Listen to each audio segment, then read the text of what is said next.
Hello and welcome back to Xenonauts. Last time we captured an alien base and along with it a praetor who we interrogated to get information on the alien's command structure. Using it, we've come up with a crazy last-ditch scheme where we tempt the aliens to invade Earth in the hope that it will allow us to kill their leader, in the hope that that will somehow defeat their entire army. So all we need to do to prepare for this is finish a few researches so we get all of the final weapons unlocked, and then build the weapons so our team is as powerful as it can be. I'm not going to go on any missions before that's all done so that we can preserve our pretty decent team that we've still got left over without it being wiped out in some accident. That means we just need to skip through millions of aerial encounters and such, so it's time for a classic OffiD time lapse.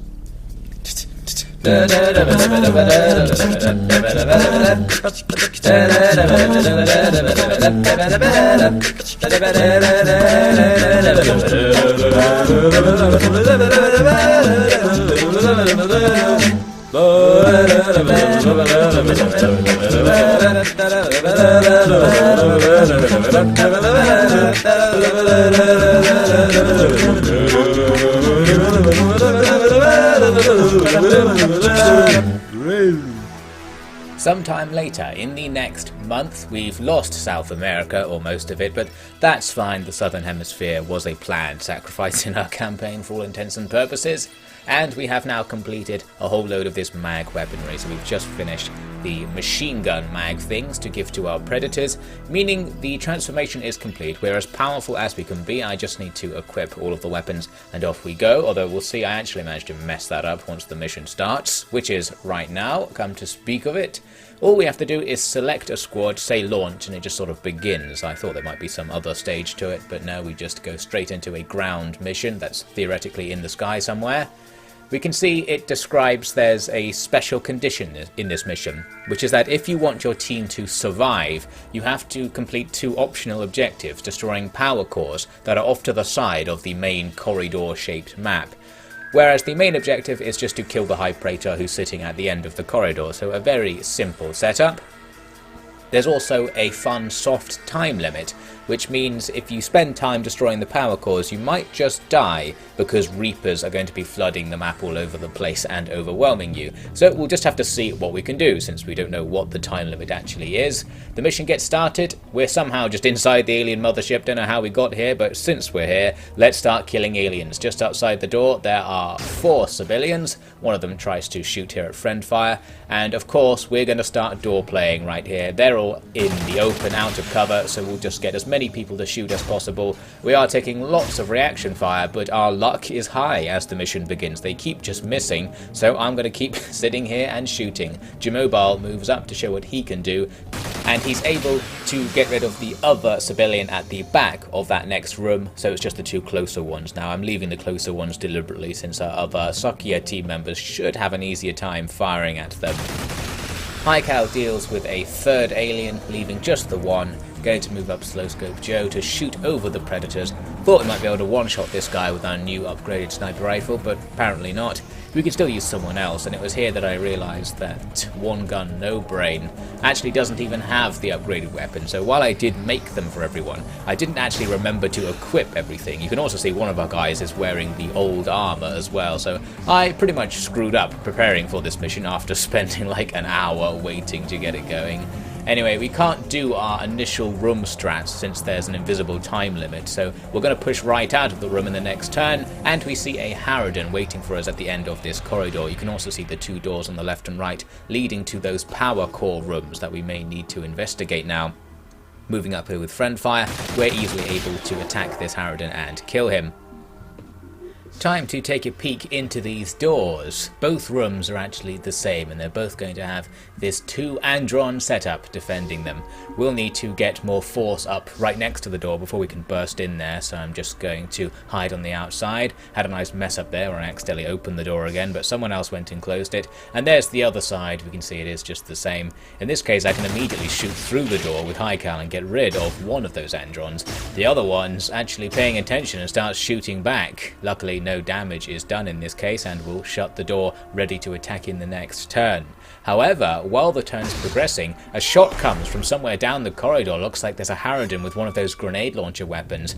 It hits Haikal and Jmobile, and Haikal is actually nearly killed and is now bleeding out, meaning someone needs to use their turn, just stopping her from dying, and she loses her turn because she starts panicking as well, so our offensive power has been reduced quite a bit. Plus there's the dread debuff thing, which is making everyone else quite a lot less useful. Jmobile, for example, barely has enough points to fire, so I can't move and fire. I can though at least shoot one of the Androns in the room next to him. However, that attentive Andron on the left starts firing and actually hits Jmobile, so now he's nearly dead as well. I didn't need to do that shooting with that door open on the left. I just had it open to make sure the Andron was still there, and just imagined he wouldn't bother firing back at things happening in the other room, because usually they don't. So this is a little bit nasty. We progress into this room and kill the second Andron in there, so we've captured this side at least. There's another door for us to move through as we search for the power core. I need to do the same thing in the other room, so I'm running in here with No Brain, who is able to do no damage basically to the Andron. So yes, we don't have the offensive power because of that disastrous alien turn to really push into that room on the left and take it, but we have to at least put people in it so that they'll be close to the door. Since we've got this time limit, we can't spend time waiting around outside of our door. We need to just be among the enemy, somehow survive, and continue pushing on through the mission. I took some shots at the Harridan down the corridor, wasn't able to get a kill. Big Iron runs in to support this attack on the left. I thought that might actually kill the enemy, but unfortunately not. Plenty of damage, but it's still alive, so we are going to have to take shots from that enemy this turn, unfortunately. Time to see what they can do. It starts firing at No Brain. It doesn't do too much damage, luckily. She does survive. The shield didn't block any hits. The door opens behind them, and a civilian took a look into the room for a second, not doing too much. But also the Harridan fired his explosive weapon again. It hit Haikal and Jmobile again. Haikal was killed. Jmobile's on the verge, and Deadman Welkin took a wound as well. More debuffs come in. The situation is deteriorating.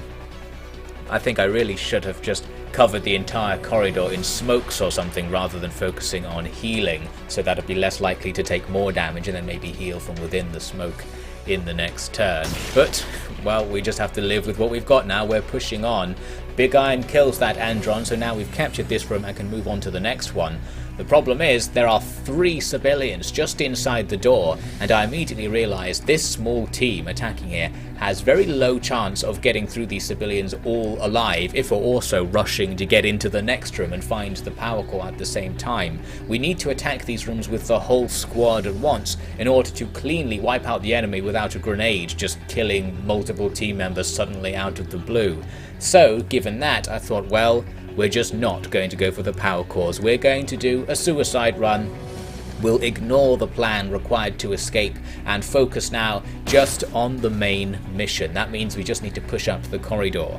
I get eyes on that Harridan again. He's not in very good cover, luckily, but still the flower bed, or whatever that is, just in front of him, sort of blocking line of sight, so we're struggling to get damage onto him. Finally, Jmobile gets a shot that, while blocked, does go somewhat through and gets the kill. There's a Scythian hiding behind the flower bed just behind him, so we still need to deal with that guy before we reach the next door. After an uneventful alien turn, Friendfire moves up, puts some shots onto the Scythian, damaging and suppressing it. That makes it safer for everyone else to start moving up. Cover's still pretty limited, so I'm sticking to the walls in order to try and stay out of line of sight of whatever's up there. And one thing we now know is up there is a heavy drone in a big open space, just what we didn't need to see. Looks like more deadly attacks are going to be on the way.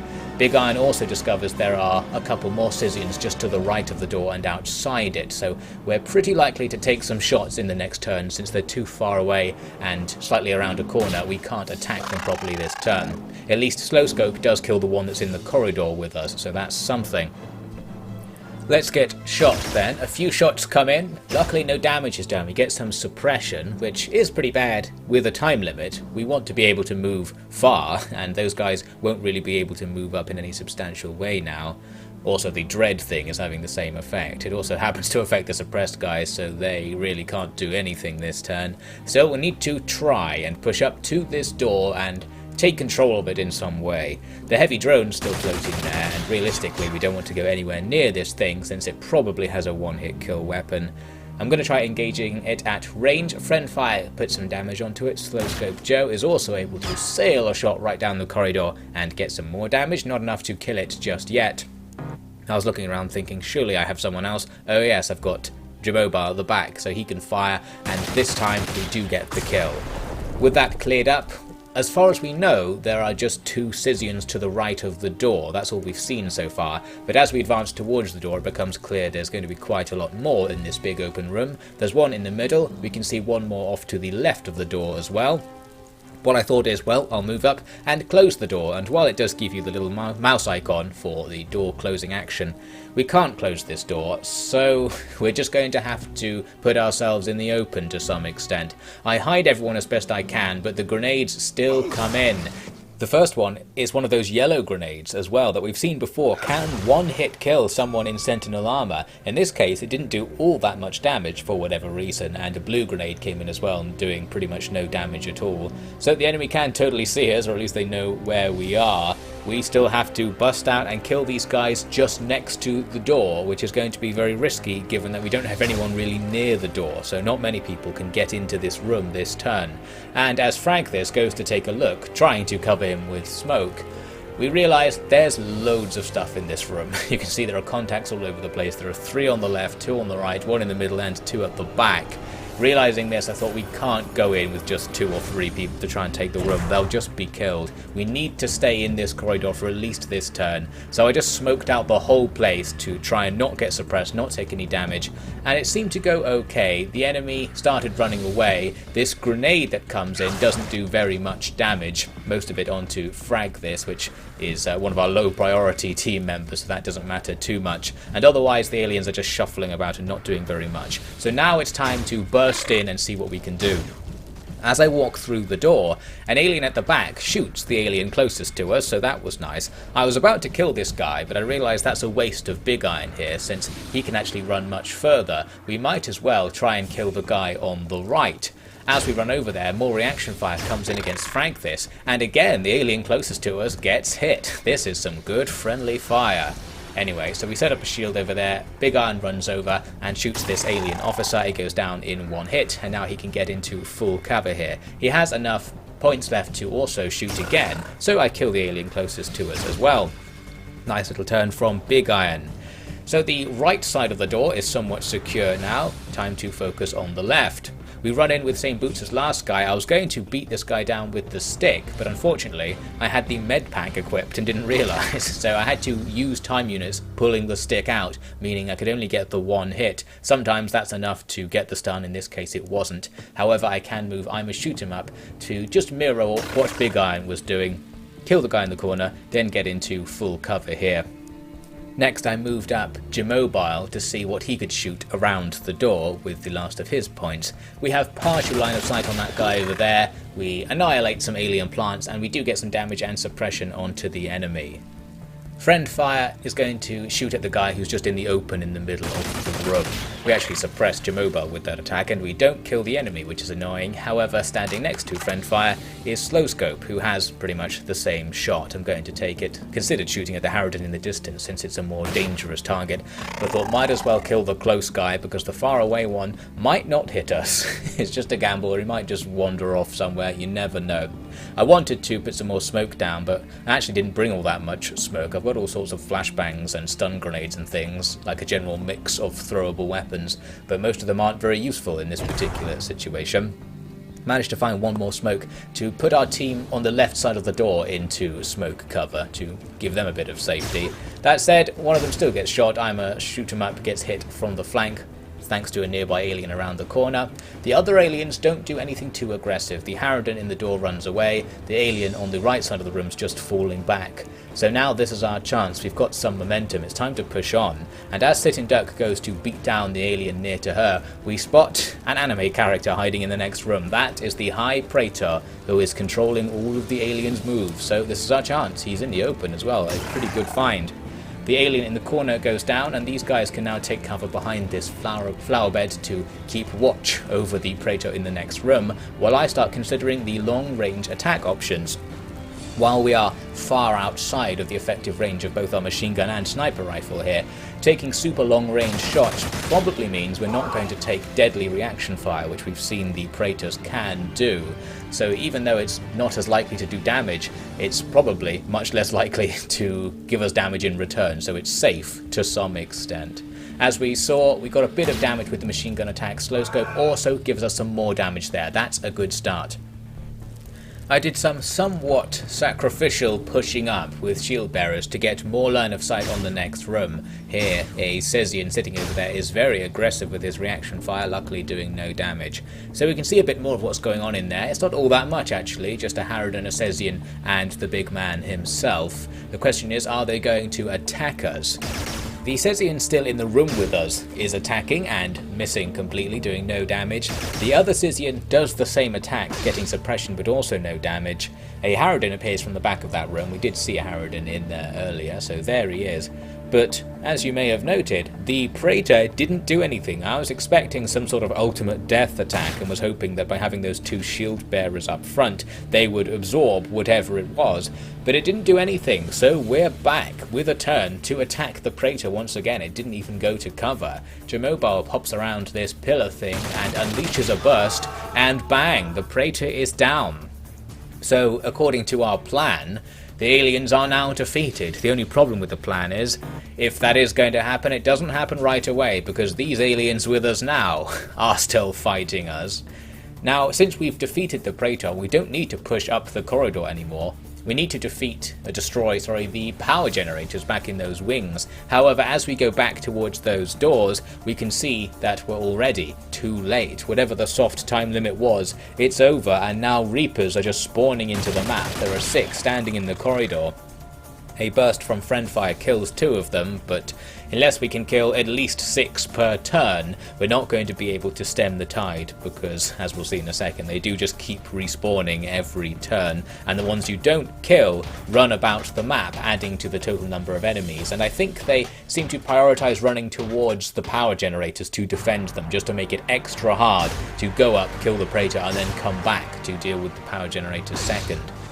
The aliens up at the other end of the corridor are still firing at us, as you can see, so the whole they'll just give up if the leader dies isn't quite as effective as our scientists led us to believe. We're going to have to try and escape from them without necessarily engaging them, because we want to save all of our time units for engaging the Reapers. Our only hope to save the team is to somehow push through the Reapers and get into both of these power core rooms, one at a time this time, and destroy said power cores so that we can escape. There's no time limit to do this, it's just that there are loads of Reapers, so it's getting increasingly difficult. And as you can see, the difficulty immediately becomes a problem. That was Slow Scope Joe getting killed by a guy who just ran out from around the corner. So the Reapers have already occupied those rooms to the power generators, using some spawns that came from earlier. So not only do we have to defeat the 6 Reapers that spawn in front of us every turn to be able to move safely, there are more Reapers waiting around the corner, so we need to defeat at least 7 Reapers per turn to be making progress through the total number of enemies on the map. And at the same time, we're being shot by the enemies pursuing us from behind.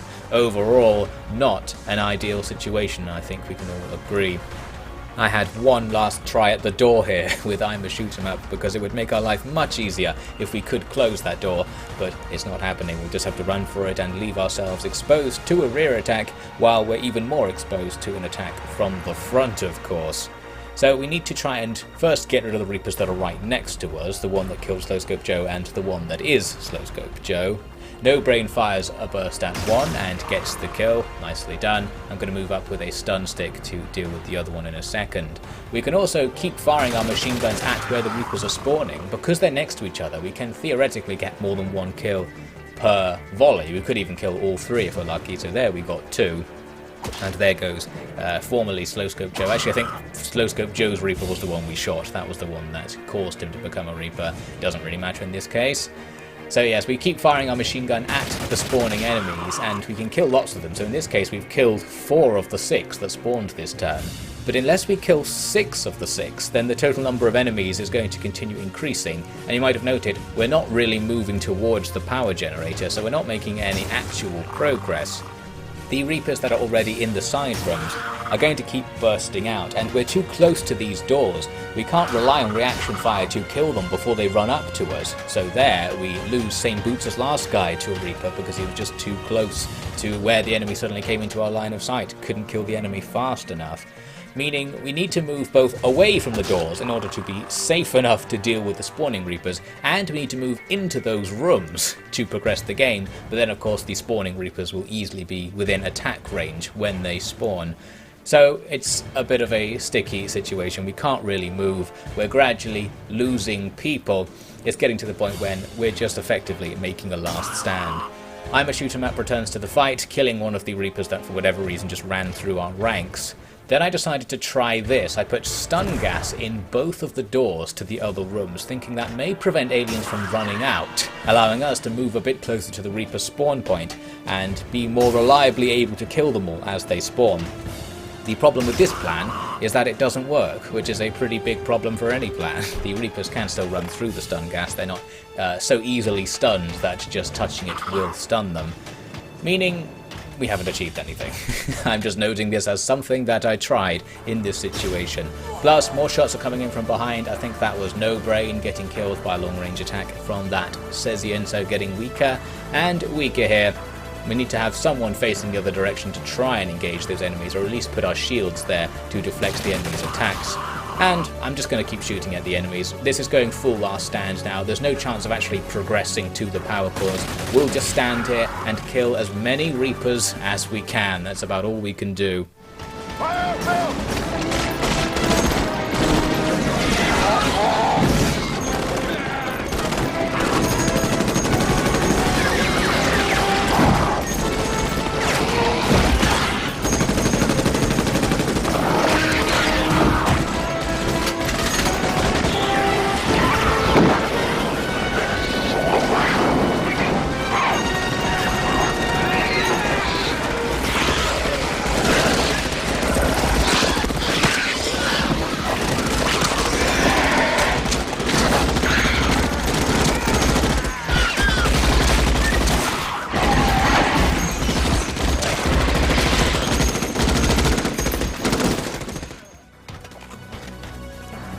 After some time in the slaughter, I actually happened to clear out the room on the left. All the aliens that were hanging around in there had already come out and gotten themselves killed.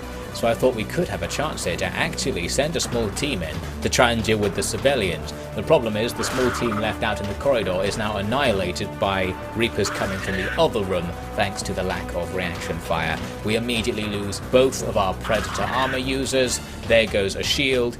I thought Big Iron was done for here as well, but the aliens have all kind of surrounded him with their guys who are out of time units, so he can get away with this. He can step back and now fire his rocket launcher into the big blob of Reapers and Reaper zombies in front of him.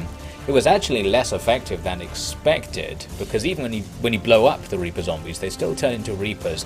Although some of these other ones have just gone into a weird glitched, just standing there state where we can't target them. Not quite sure what's going on. I think there are too many enemies for the game engine to handle. It just doesn't work when there's like more than 20 or something.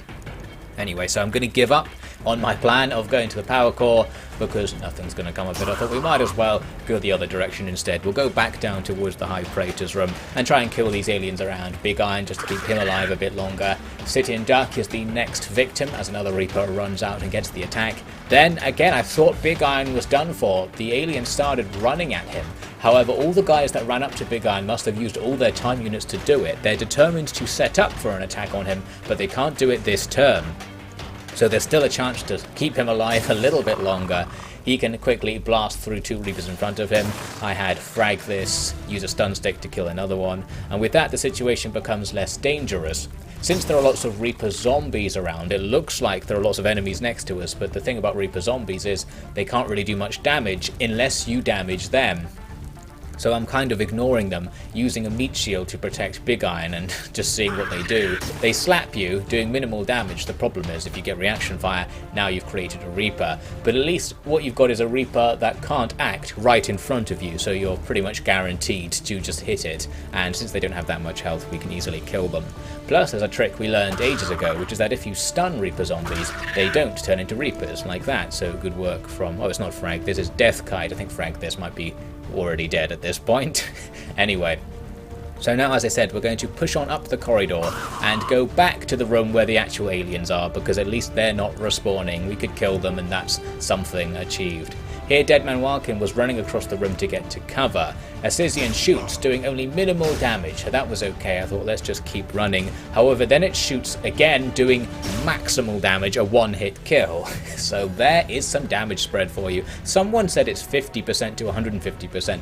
It definitely isn't. I'm pretty sure the way that armor is involved also puts another RNG thing on top of that in some way. So basically damage spread is 1000% to 0%. Anyway, so the aliens are going to continue pursuing us, the Reapers are coming up behind us, and we can't quite run away from them as fast as they can pursue us, but they don't pursue us in very straight lines, giving us the chance to put a little bit of distance between us and them. Now it's time for Big Iron to capture this room, for no reason really. The Cezanne sitting there gets absolutely annihilated at point blank range. Big Iron turns around and annihilates the Harridan behind him as well. He can now hide behind this bed from the Harridan on the other side of the room. That Harridan does get its turn, but it only manages to shoot the floor, so it's going to be in trouble after this. We're in trouble. You can see on the right the Reapers are focusing on chasing Deathkite at the moment, so he's doing his job well, I suppose, and that's going to give us plenty of leeway to run in with Ima, shoot him up and deal with the last Harridan. So we've cleared out the normal enemies in this room, allowing us access to this fancy looking door at the back. I thought maybe something interesting would happen if we got to this door, but no, it's actually another one of these alien disco rooms like the one we started in.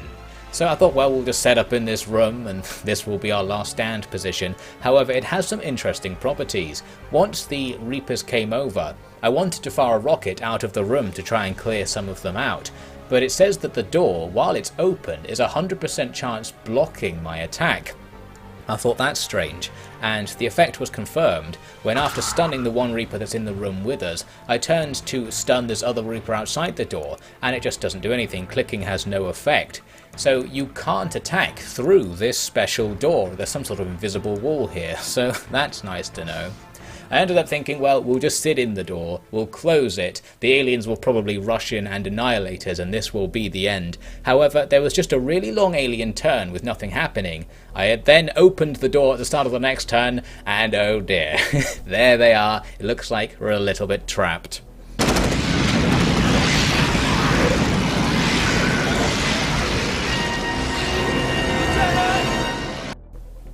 I tried moving to the back of the room and waiting to see if they would come in, but they don't come in. It seems that these Reapers can't pass through the door if it's closed. They just crouch outside and wait for you to come back out.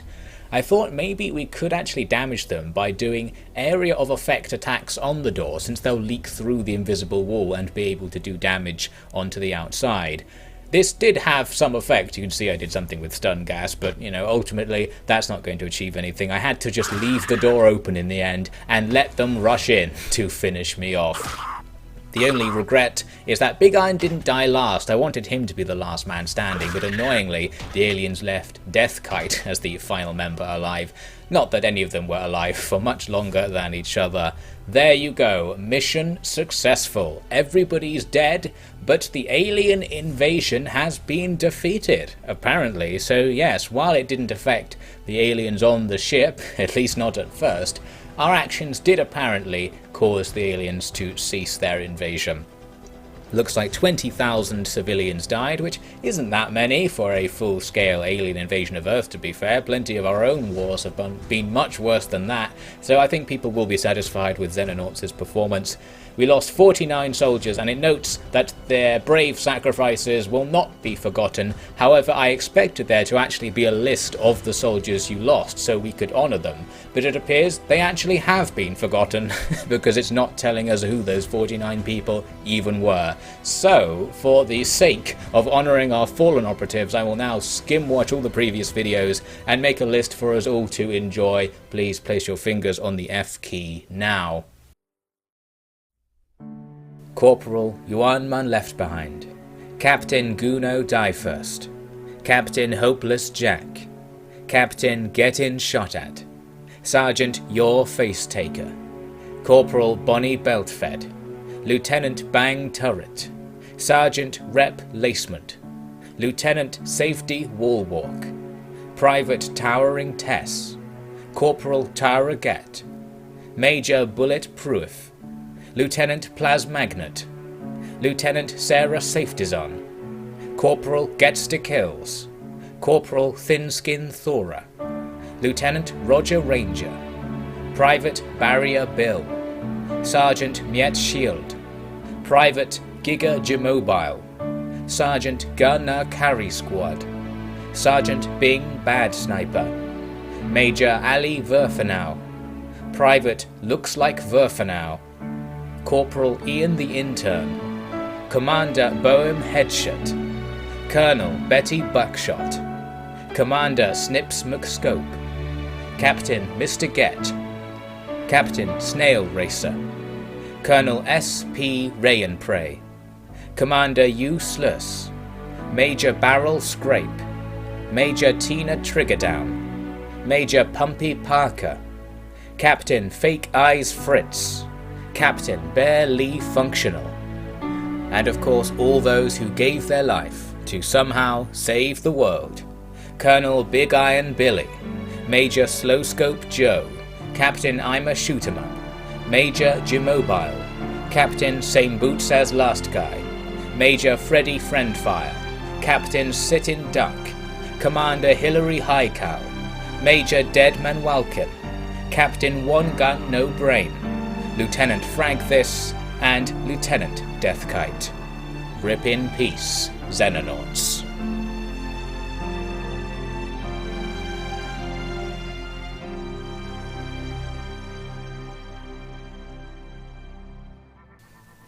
At the very end, we get this epilogue to explain what happened after the aliens just sort of shut down, according to this text. It's kind of like Star Wars Episode 1, I suppose. They're all just hanging around now and being unresponsive, so we'll just leave them to it. But now there could be another war, because the superpowers probably want to get access to the alien tech that is mostly contained in our bases. This message, which appears to be from the perspective of the sassy scientist, seems to imply he may or may not be planning to take over the world as an evil genius using the tech which he almost exclusively has control over now.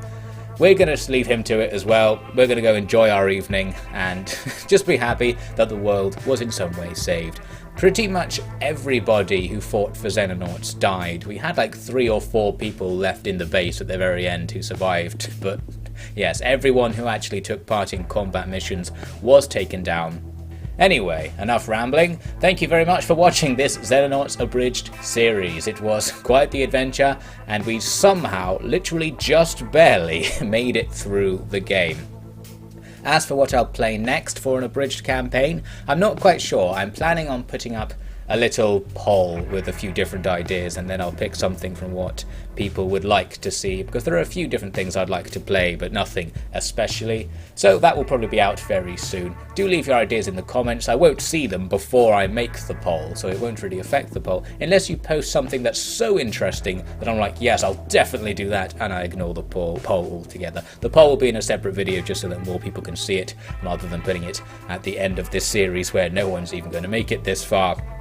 So thanks to you for getting this far, if you're hearing my voice now, and perhaps we'll play Xenonauts 2 when it comes out. I'm also told Xenonauts is a lot better and less buggy, with patches and mods and things like that, which I'd be interested in looking at. It's a bit of a long game, so I don't know if I can make another 25 episode series playing it again, since it's going to be pretty similar. So maybe I'll wait for Xenonauts 2 for my next Xenonauts experience, and I might actually go and play XCOM The Long War on XCOM 2, since that was another thing that was highly suggested and something I've never played, but gives a similar but perhaps more polished experience, albeit with equally crappy line of sight calculations.